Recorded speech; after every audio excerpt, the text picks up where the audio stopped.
আলাইকুম। আজকে আমরা আলু পুরি বানাবো।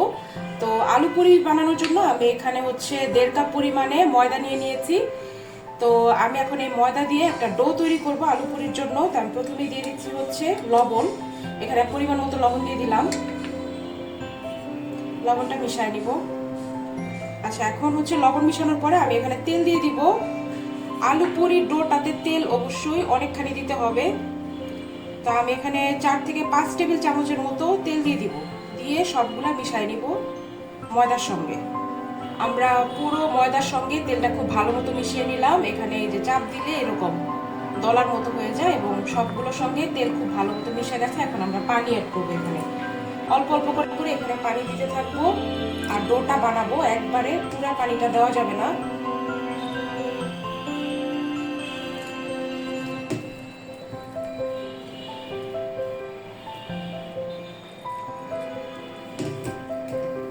আমাদের ডোটা ময়ান দেওয়া হয়ে গেছে। এখন আমরা এটা আধা ঘন্টার জন্য রেস্টে রেখে দিব, তারপর আমরা পুরিটা বানাবো।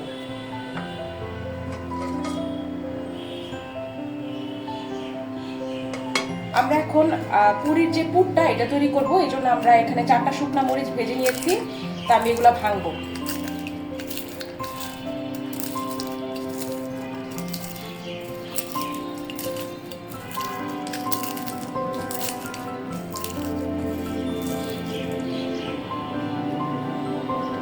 আমি একটু সামান্য লবণ দিব এখানে, দিয়ে আমি একসাথে এটা ম্যাশ করে নেব।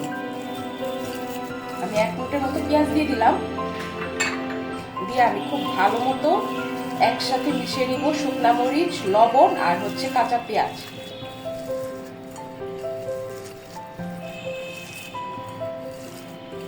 আমাদের পেঁয়াজ আর শুকনা মরিচটা হয়ে গেছে। তো আমি এক এক করে এখানে আলু ভেঙে আমি এটার সঙ্গে মিশিয়ে দিব।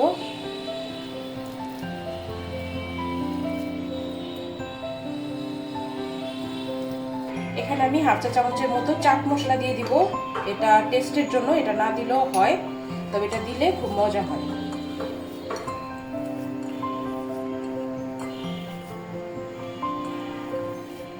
রেখে দিয়ে আমরা এখন পুরি বানানোতে চলে যাব। আমরা এখন পুরি বানানো শুরু করে দিব। আমি ডোটা খুব ভালো মতো ময়ান দিয়ে নিচ্ছি।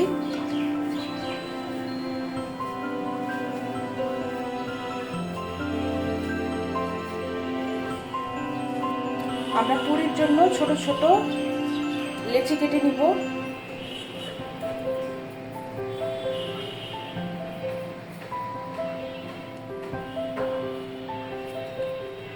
1.5 কাপ ময়দা দিয়ে আমরা এখানে 6টা পুরির জন্য আলাদা আলাদা করে ডো তৈরি করে নিয়েছি। এখন আমরা একটা একটা করে পুরি বানানো শুরু করব। আমরা এইভাবে ডো বানিয়ে আমরা একটা একটা করে পুরি বানিয়ে নিব। আমি এটা ডোটাকে একটু বেলে নিব,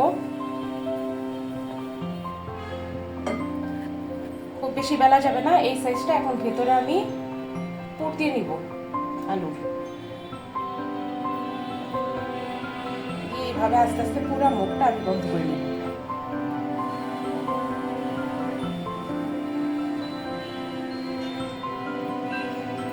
ডোটা শেষ।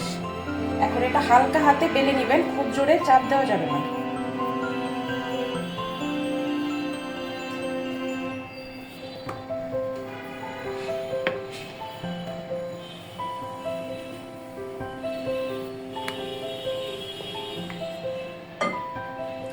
আমাদের পুরিটা এই সাইজেরই হবে।